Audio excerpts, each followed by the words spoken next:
Por la gracia de Dios, continuamos en la exposición del capítulo 13, el capítulo 13 de la primera carta de Pablo a los Corintios.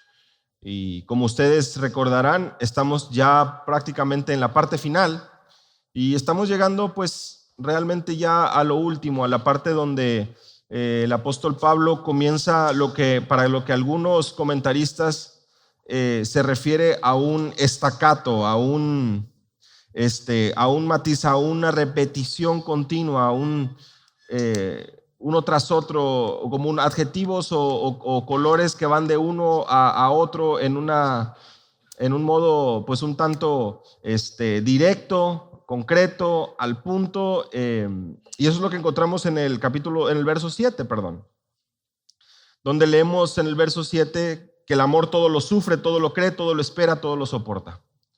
Como que llegando a la recta final de esta sección, el apóstol Pablo pues va y claramente apunta a ir directo al grano, a tener bien afilada esa flecha para poder hacer esa repetición, para poder hacer esa continuidad con lo que ha venido enseñando, para poder mostrar de alguna manera esa necesidad de que la descripción del amor cristiano no recaiga sobre nada más que no sea un amor piadoso, un amor que se sujeta, un amor que hemos conocido nosotros del Padre, de nuestro Dios, de nuestro Señor Jesucristo. Aunque nosotros vemos un amor trinitario que nosotros vemos con el Espíritu, mediante el Espíritu morando en nosotros y guiándonos a hacer su voluntad. Entonces, llegamos al verso 7 y pues sin duda es un momento cumbre para nuestro estudio. Pues al llegar al final también llega con estas responsabilidades al entender un pasaje tan trascendental. Yo creo que más de alguno de los presentes estamos de acuerdo que este pasaje se ha convertido en pues algo más, ¿verdad? Que aquello que pensábamos que solo era usado para invitaciones de bodas o solamente era usado para bonitas imágenes en internet, para compartir o simplemente como un capítulo pues perfecto para un día como ayer, ¿verdad? El 14 de febrero. Un autor argumenta que aquí en el verso 7, para nuestra audiencia, para nosotros ahora, tendría más sentido, buscando apegarnos al sentido original, que la traducción fuera: el amor nunca deja de ayudar, el amor nunca pierde la fe, el amor nunca pierde la esperanza, el amor nunca se rinde.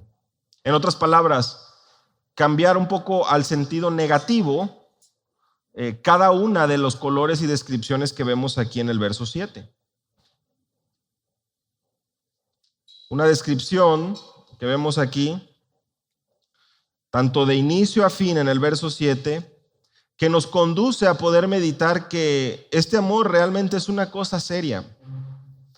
Jonathan Edwards comenta que el amor, o que es el amor precisamente que forma parte esencial de la fe y la esperanza, el que es mencionado en este pasaje. Por eso en el verso 13, recordarán ustedes que aquí en el mismo capítulo se nos dice que ahora permanecen la esperanza, la fe y el amor, y estos tres, pero el mayor de ellos es el amor. El amor es aquel que viene ligado con la fe, con la esperanza.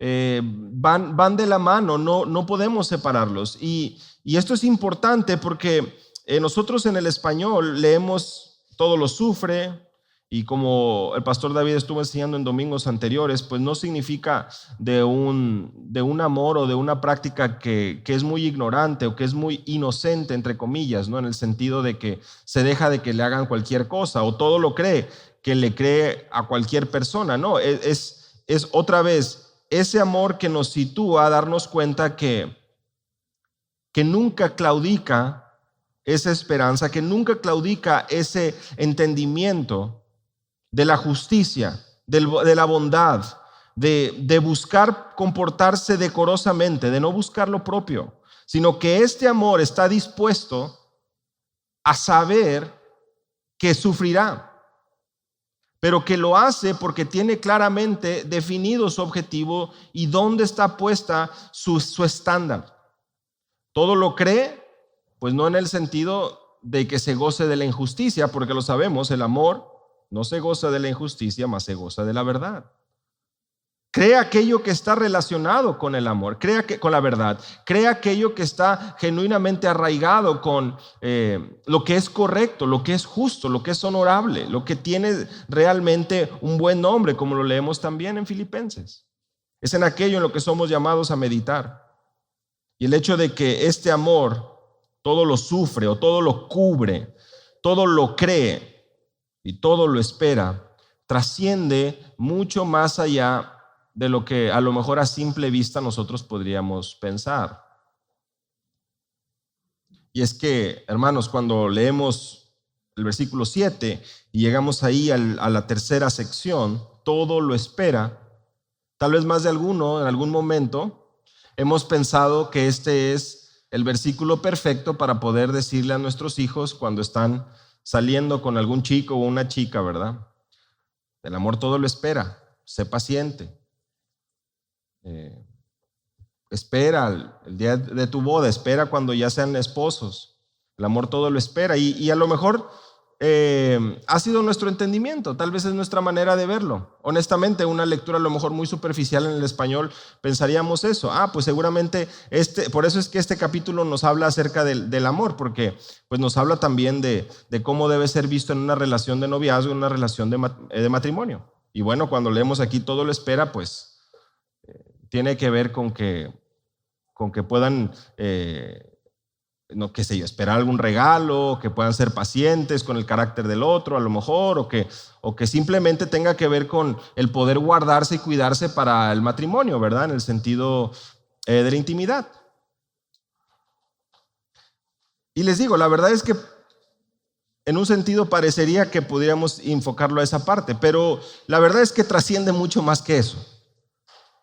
Y si bien es cierto, sí puede cubrir ese tipo de aspectos, y ahorita vamos a ver por qué, la verdad es que va mucho más allá y nos permite poder tener una perspectiva correcta de por qué es que amamos.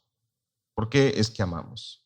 La palabra espera, que tenemos ahí en el español, realmente es la palabra esperanza, o es la parte o la raíz de la palabra esperanza que vemos repetido a lo largo del Nuevo Testamento. Una búsqueda de la palabra en el original, para lo que vemos aquí, precisamente nos va a permitir poder observar las diferentes ocasiones en que se usa esa palabra. Y es interesante porque, por ejemplo, en el inglés la palabra es hope, y hope precisamente es esperanza. En inglés se nos dice hope all things, o sea, espera todas las cosas o tienes esperanza siempre. En toda circunstancia, en todo. Y es precisamente allí a donde tenemos que llegar cuando estudiamos esta sección, cuando llegamos a este versículo. El amor tiene y cuenta con esa esperanza, con esa confianza, con esa expectación, con confiar en algo futuro basado en una promesa. Como un autor lo menciona, el amor mira hacia el futuro redentor. Sí, el amor todo lo espera porque hay una esperanza, hay una convicción detrás de esa paciencia que está ejerciendo o ejercitando. Es precisamente ese el sentido. No estamos hablando de algo simplemente pasajero, no estamos hablando de, Pablo está llegando aquí al verso 7 y pues está empezando a decir cualquier cosa para poder seguir hablando acerca del amor. No. El hecho de que el amor todo lo sufre, todo lo cree, todo lo espera y todo lo soporta, tiene que ver con nuestra vida cristiana en el día a día, con aquello que practicamos, pensando, considerando en aquello que se nos ha prometido como hijos de Dios. En otras palabras, obedecemos, amamos de esta manera, o somos llamados a amar de esta manera, porque tenemos una esperanza. Porque sabemos que esa esperanza es aquella que dirige cualquier tipo de pensamiento o situación en nuestro día a día. O al menos eso debería ser. Por eso es que tenemos recordatorios, como el caso del apóstol Pablo cuando escribe a los filipenses en su carta y les hace mención de cómo la ciudadanía como creyentes no está en la tierra. Ahí en el capítulo 3, verso 20, el apóstol Pablo les dice: nuestra ciudadanía está en los cielos, en donde esperamos ansiosamente a un Salvador, el Señor Jesucristo. Por eso es que el apóstol Pedro utiliza estas descripciones, estos sustantivos de que podamos vernos como peregrinos y extranjeros. Porque sin duda hay algo en la vida del creyente que nos motiva, que nos lleva, que nos hace pensar que no estamos más viviendo para el momento, no estamos viviendo solamente en un sentido buscando el aquí y ahora. Y es una tentación, por supuesto que lo es. Es triste, pero es la realidad. Una y otra vez nos encontramos con personas que mediante mala interpretación de la Escritura nos lleva a pensar como cristianos y a enfocarnos en el aquí y ahora, como si nuestra mejor vida fuera ser ahora. Y ese es precisamente uno de los títulos de los libros que encontrarán en librerías cristianas: tu mejor vida ahora. Esto es completamente ajeno con lo que escribimos, con lo que leemos en la Escritura.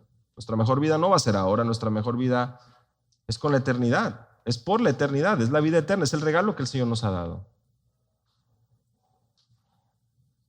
Este amor es un amor que nos habla de esperanza. Es un amor que nos permite poder observar que sí es paciente. Y eso es interesante también, porque algunos tal vez dirán: oh, qué repetitivo está esto. Ya nos había dicho en el verso 4, el amor es paciente, y ahora en el verso 7 nos dice, todo lo espera. ¿Te das cuenta de cómo cuando nos profundizamos en el pasaje y en el original nos damos cuenta que no se está refiriendo exactamente a ese mismo aspecto, no está siendo repetitivo, sino que nos está permitiendo poder contemplar que tenemos y podemos practicar un amor genuino y real porque tenemos una esperanza, porque hay una esperanza. ¿Qué tipo de esperanza es la que vemos aquí? ¿Qué tipo de esperanza es a la que se refiere el apóstol Pablo? Miren, vayan conmigo al capítulo 1 de esta primera carta a los Corintios, capítulo 1.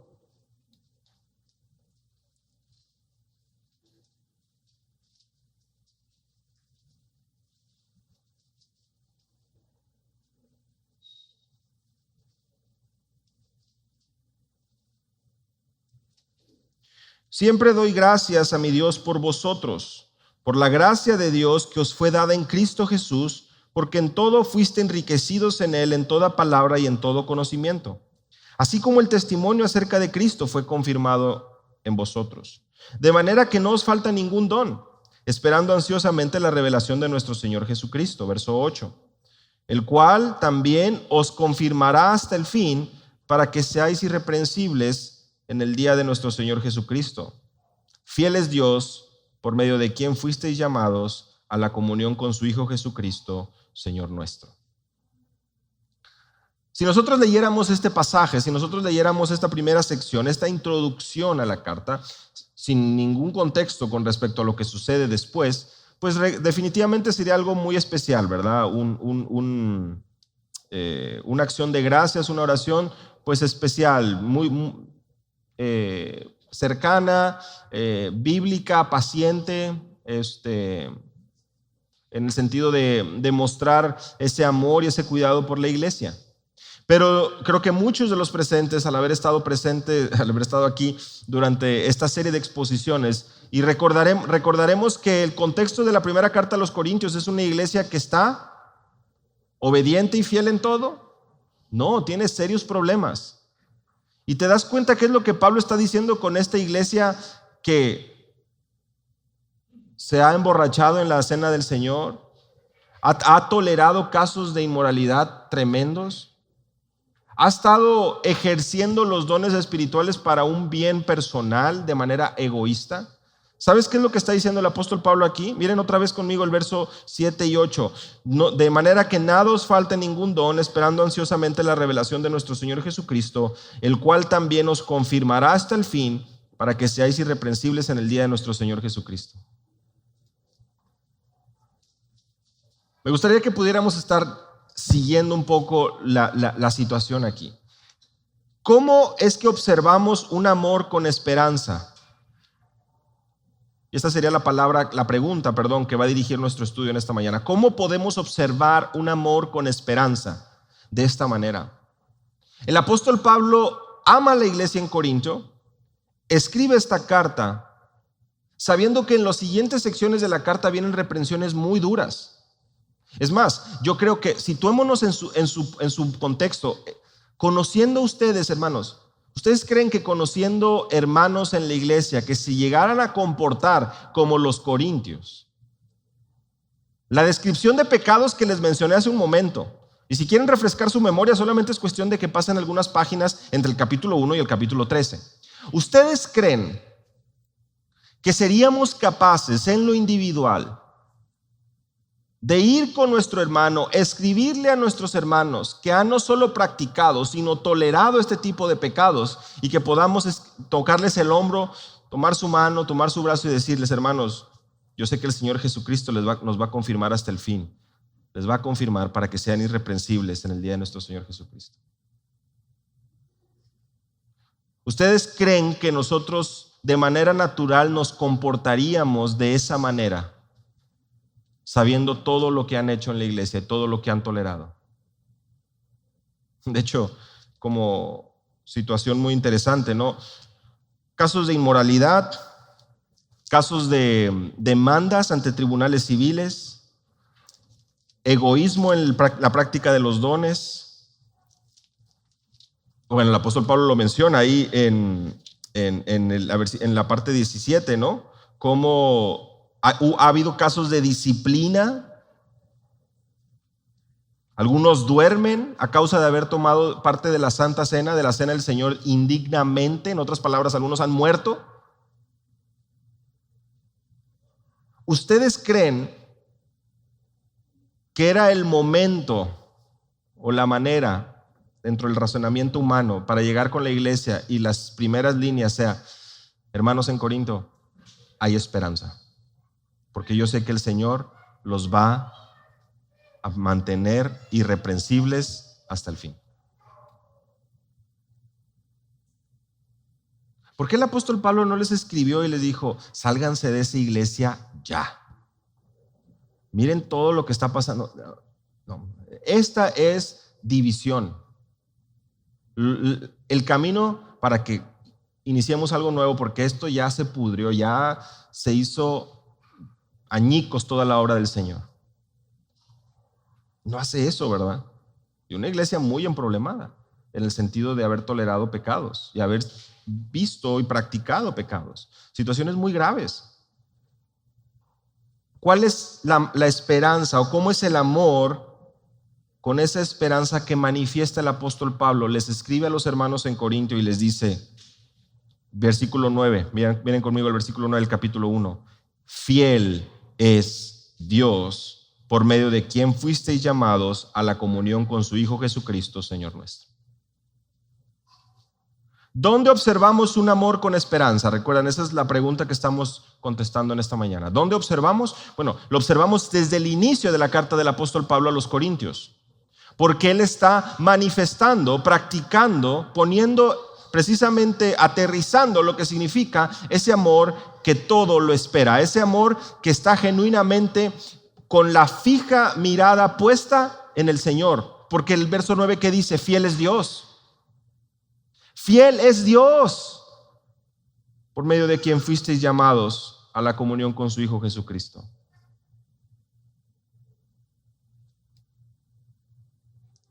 ¿Te das cuenta? Es un amor que no está centrado en uno mismo, sino que está centrado siempre en Dios. Y el apóstol Pablo manifiesta que él puede amar a la iglesia en Corinto a pesar de todo lo que ha sucedido, porque él sabe que Dios es fiel y él va a culminar, va a terminar, va a perfeccionar esa obra que ha iniciado con los creyentes en esa iglesia. Sí, hay momentos para hablar duro, ¿verdad? Para hablar fuerte, para confrontar. Pero desde un inicio, hermanos, a esta iglesia que ha estado tolerando el pecado de manera muy triste, el apóstol Pablo les hace ver y les dice que Dios es fiel y que Él va a confirmar hasta el fin las vidas de ellos. El apóstol Pablo no tiró la toalla con los hermanos en Corinto, ¿verdad? Ya, bueno, ya que haga lo que quiera. tiro la toalla y pues si quieren practicar eso, quieren hacer eso, pues ya mejor ni les escribo nada. Se toma el tiempo para escribirle a una iglesia que está en problemas, que está en peligro, y comienza su carta recordándoles: Dios es fiel.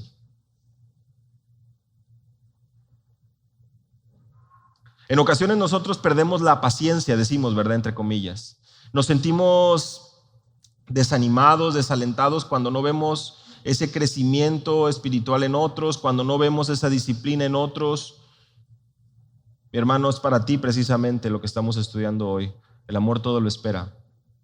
El amor cristiano está basado, fundado en esa esperanza gloriosa de que el Señor culminará esa obra en la vida de tu hermano, en la vida de tu prójimo, en la vida de tu esposo, de tu esposa, de tus hijos, y nosotros somos llamados a amar. Porque lo basamos en esa esperanza, precisamente como lo modela el apóstol Pablo. Porque les digo nuevamente, recuerden los pecados tan graves que estaban teniendo lugar ahí en Corinto, y el apóstol Pablo no les escribe para mandarlos al infierno, no les escribe a toda la iglesia, no los escribe para causar una división, no les escribe para instruirles que tiren la toalla, no es que no les escriba, les escribe modelando ese amor. Y no es solamente ahí, vayan conmigo al capítulo 1 de la segunda carta a los Corintios. Tanto amor había para esta iglesia que les escribe una segunda carta, hermanos. Tanto amor había para esta iglesia, y por supuesto instrucción del Señor, que no solo es una carta, son dos cartas que tenemos en nuestras Biblias. Bendito sea el Dios y Padre de nuestro Señor Jesucristo, Padre de misericordia y Dios de toda consolación. Verso 3. El cual nos consuela en toda tribulación nuestra, para que nosotros podamos consolar a los que están en cualquier aflicción con el consuelo con que nosotros mismos somos consolados por Dios. Porque así como los sufrimientos de Cristo son nuestros en abundancia, así también abunda nuestro consuelo por medio de Cristo. Pero si somos atribulados, es para vuestro consuelo y salvación. O si somos consolados, es para vuestro consuelo, que obra al soportar las mismas aflicciones que nosotros también sufrimos. Y nuestra esperanza, miren ahí, es la misma palabra que vemos en 1 Corintios 13, y nuestra esperanza respecto de vosotros está firmemente establecida, sabiendo que como sois copartícipes de los sufrimientos, así también lo sois de la consolación. No queremos que ignoréis, hermanos, acerca de nuestra aflicción sufrida en Asia. Fuimos abrumados sobremanera, más allá de nuestras fuerzas, de modo que hasta perdimos la esperanza de salir con vida. De hecho, dentro de nosotros mismos ya teníamos la sentencia de muerte, a fin de que no confiáramos en nosotros mismos, sino en Dios que resucita a los muertos, el cual nos libró, verso 10, de tan gran peligro de muerte, y nos librará, y en quien hemos puesto nuestra esperanza. Él aún nos ha de librar. Estamos en la segunda carta a los Corintios, a esa misma iglesia que, bueno, como testimonio podemos observar en los siguientes versículos, conforme transcurrimos en la segunda carta, que la iglesia fue obediente, que la iglesia trató estos casos de pecado que se estaban dando ahí. Pero te das cuenta cómo el amor cristiano que practica el apóstol Pablo mediante la instrucción, mediante sus cartas, nos permite poder observar cómo él tiene esa esperanza de continuar amando, primeramente porque sabe en quién ha creído, porque sabe quién es quien le fortalece, Filipenses 4:13, y porque sabe también que si está hablando con un hermano, también tiene la esperanza de que el Señor va a culminar esa obra en la vida del prójimo. Ese es el amor cristiano. El amor cristiano, como tú y yo lo sabemos, nuevamente, no es el amor que está buscando y que está interesado en los bienes materiales, que pueden ser muy, muy atractivos. Cuando hablamos de bienes materiales, muchas veces sobredimensionamos la importancia de estos, al grado que nos afanamos, nos preocupamos, peleamos, nos amargamos En otras palabras, pecamos de diferentes maneras. ¿Por qué? Porque quiero, dicen algunos, estabilidad financiera. Pero realmente no está buscando estabilidad. Está buscando riqueza. Y lo que está obteniendo precisamente es afán y falta de paz, como bien lo menciona también el apóstol Pablo cuando escribe a Timoteo con respecto a los hombres de los últimos días. En la segunda carta a Timoteo, en el capítulo 3, comienza hablando de estos hombres de los últimos días que serán prácticamente salvajes, indomables, prácticamente deseosos de más y más y más. No hay nada que pueda satisfacer nuestras necesidades, porque dentro del plano material queremos más. Y aún dentro del plano del compañerismo o de la iglesia trasladamos esto y estamos esperando que otros nos sirvan, que otros nos den, que otros nos hagan, que otros nos atiendan, que otros nos llamen. Porque estamos buscando nuestro propio bienestar de manera egoísta. Cuando hablamos y cuando vemos aquí claramente que el apóstol Pablo dedica un tiempo para una iglesia en problemas, para una iglesia que está pues en una línea muy delgada, acercándose más más y más al pecado, tolerando el pecado, y el apóstol Pablo les escribe y les dice: Dios es fiel, en Él fijo mis ojos. Para yo poder amarles a ustedes, para yo poder escribirles a ustedes, les puedo decir que Dios es fiel. Él no cambia. Y en la segunda carta, lo que acabamos de leer ahora, ¿qué es lo que sucede? El apóstol Pablo ahora, de su propio testimonio, nos habla de momentos de tribulación. Y él habla de que en esos momentos de tribulación, versículo 4, en esos momentos de aflicción, vean ahí en nuestras Biblias, seguramente Reina Valera debe ser similar, ¿cuántas veces se menciona la palabra consuelo o consolar o consolados? ¿Cuántas veces se repite en un verso el mismo principio, la misma raíz y aquello en donde lo que él busca enfatizar? Sí, la tribulación y la aflicción es grande, pero dice el apóstol Pablo, es Dios, el Dios de toda consolación, verso 3, el que nos consuela, para que nosotros podamos consolar a los que están en cualquier aflicción, con el consuelo con que nosotros mismos somos consolados por Dios. Que no quede ninguna duda que Dios es fiel, 1 Corintios 1, que no quede ninguna duda que Dios es quien nos consuela. Hablábamos hace unos domingos, recuerden ustedes, en 2 Tesalonicenses, de este consuelo limitado, temporal, eterno. Si somos atribulados, verso 6, es para vuestro consuelo y salvación. Si somos consolados, es para vuestro consuelo. Hermanos, verso 8. No quiero que ignoren lo que nos sucedió, dice el apóstol Pablo. Nosotros fuimos abrumados en sobremanera, más allá de nuestras fuerzas. Perdimos la esperanza de salir con vida. Ese es el apóstol Pablo. Por si alguno de los presentes teníamos dudas si era humano, si era genuinamente humano bueno, pasaba por dificultades y véanlo ahí. Una preocupación, abrumado en sobremanera.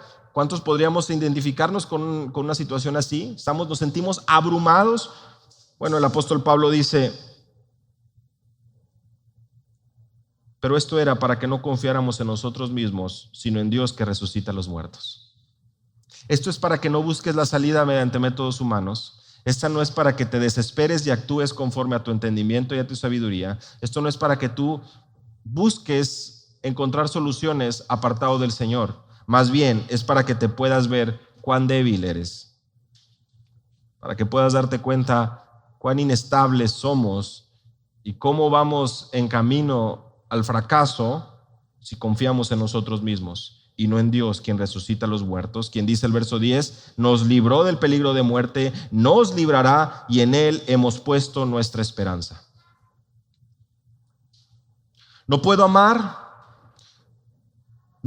a una persona que me ofende, no puedo amar a una persona que constantemente está fallando, que está quedando mal, no puedo amar con alguien que está dando lugar al pecado, no puedo amar.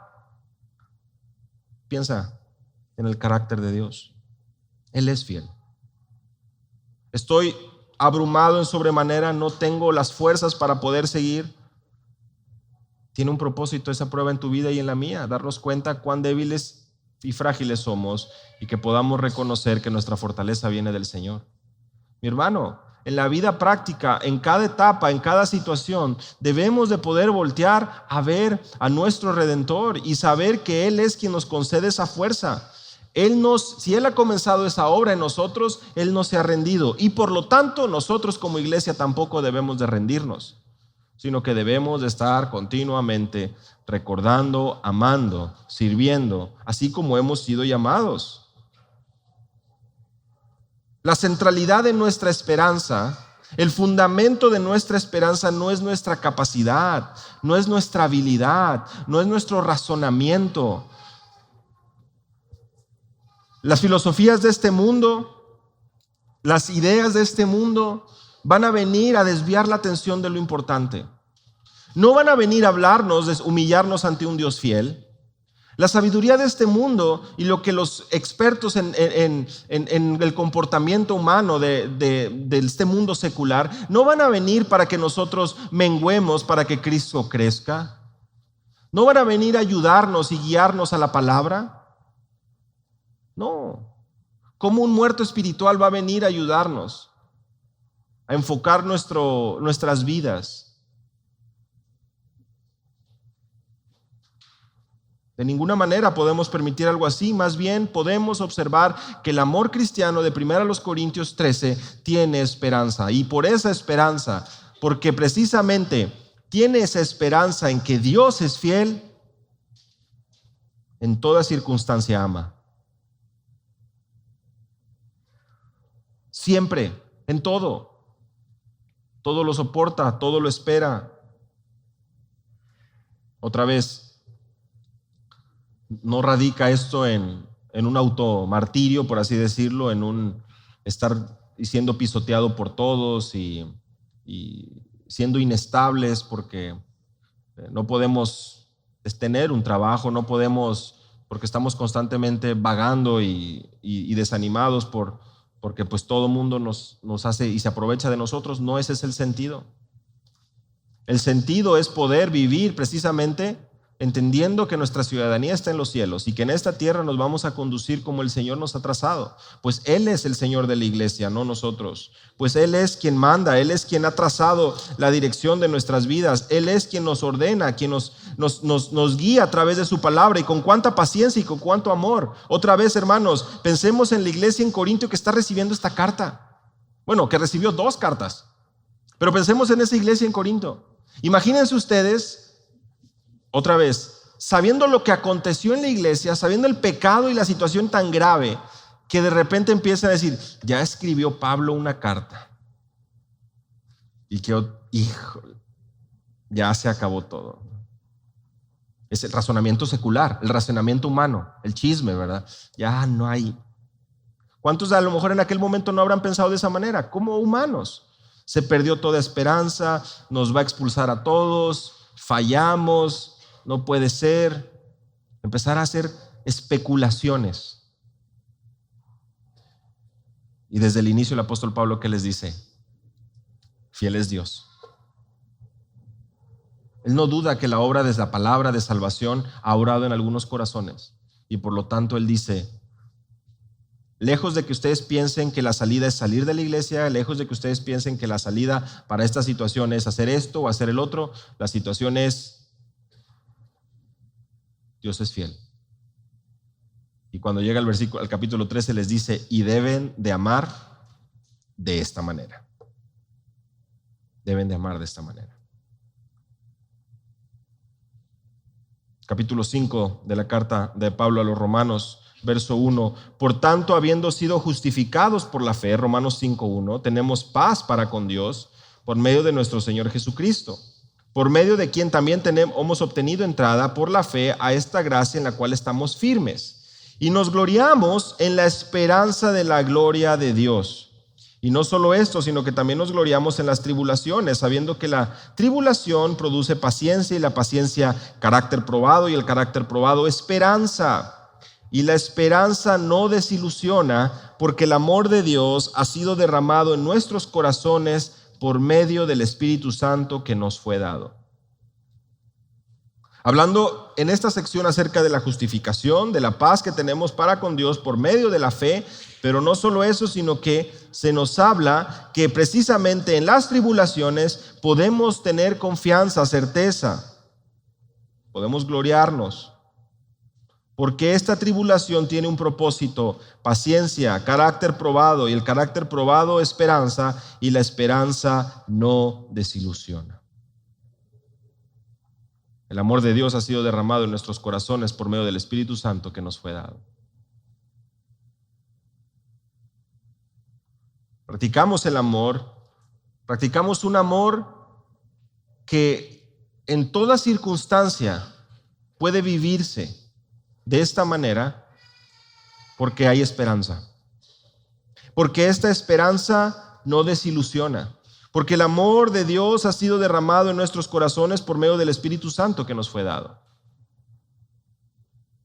El amor cristiano, el amor piadoso, el amor de 1 Corintios 13, es un amor que tiene claro, tiene bien cimentado, tiene bien definida la meta, pero también viene bien definido que a lo largo de ese trayecto estamos siendo acompañados del Dios de toda consolación.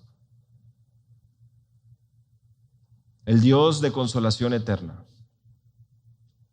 El Dios que es fiel. Y si Él es quien nos ha instruido, si Él es quien nos ha llamado a practicar esto, debemos hacerlo. Debemos hacerlo. Qué importante es que nuestra manera de pensar, nuestras preocupaciones, nuestros sentimientos, nuestras aflicciones puedan ser traídas a la luz de la palabra. Para que a la luz de la palabra nosotros podamos ver cómo el Señor, si somos sus hijos, tiene un propósito en eso. Ser conformados más y más a la imagen de Cristo. Por eso el apóstol Pablo le escribe a Tito en el capítulo 1, en el verso 2, y les dice: Pablo, siervo de Jesucristo y apóstol, conforme a la fe de los escogidos de Dios y al pleno conocimiento de la verdad, que es según la piedad, verso 2 de Tito 1, con la esperanza de vida eterna, la cual Dios, que no miente, prometió desde los tiempos eternos. Dios que no miente. ¿Dónde está la esperanza que practica el apóstol Pablo? ¿En qué está basada la esperanza? Ya lo vimos. 1 Corintios 1, Dios es fiel. 2 Corintios 1, Dios consuela. Dios consuela. Tito capítulo 1, Dios no miente. Dios no miente. Dios no miente, Dios no se equivoca. Dios no se equivoca. Dios nos ama. El amor de Dios ha sido derramado en nuestros corazones. Romanos 5, lo que acabamos de leer. Fíjate cómo a lo largo de estos pasajes que acabamos de leer en esta mañana, podemos guiar nuestra mente, guiar nuestro pensamiento al carácter de Dios.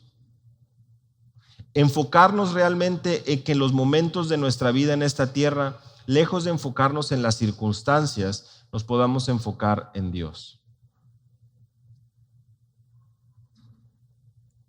Y no tanto como esa vieja frase, ¿verdad? Que dice: no le digas a Dios cuán grandes son tus problemas, sino dile a tus problemas cuán grande es Dios. Eso no está en la Biblia. No en ese sentido, y tampoco los culpo si hemos compartido eso alguna vez, ¿verdad? Pues, solamente les comento, no, hay muchos mejores pasajes que compartir, bíblicos. Más bien lo que acabamos de ser modelado frente a nosotros es que el apóstol Pablo recae en sus palabras a la iglesia en la fidelidad de Dios, en el consuelo de Dios, en el amor de Dios, en la fidelidad de Dios, la verdad de Dios. Él no miente, Él no se equivoca, Él es fiel. Culmino con esto. Un autor menciona y dice, y cito, el amor todo lo espera, es la mirada hacia adelante. No se trata de un optimismo irracional que no toma en cuenta la realidad. Más bien, es la negativa a considerar el fracaso como definitivo. Es la confianza que mira hacia el triunfo final por la gracia de Dios. Fin de la cita. Es mirar hacia adelante, pero no al ahí se va, sino sabiendo que en el trayecto es la fidelidad de Dios, es su amor quien nos guía, quien nos sustenta, quien nos consuela, quien está dando de su gracia en cada paso. Así observamos en la vida del apóstol Pablo un amor con esperanza. Tan solo en esos pasajes hemos podido observar que en sus palabras del apóstol Pablo a las iglesias, a los creyentes, a Tito, él les escribe y les hace ver que la esperanza no está basada en cualquier situación pasajera, sino que la esperanza del creyente está centrada, está fundada en el carácter de Dios, quien no miente, quien es fiel, quien consuela, que es amor, que es fiel. Si Dios permite, la próxima semana continuaremos y veremos casos también prácticos de cómo vivir un amor con esperanza, ¿verdad? Cómo practicar ese amor con esperanza. Pero si el Señor lo permite, será algo que podamos considerar la próxima semana. Vamos a orar.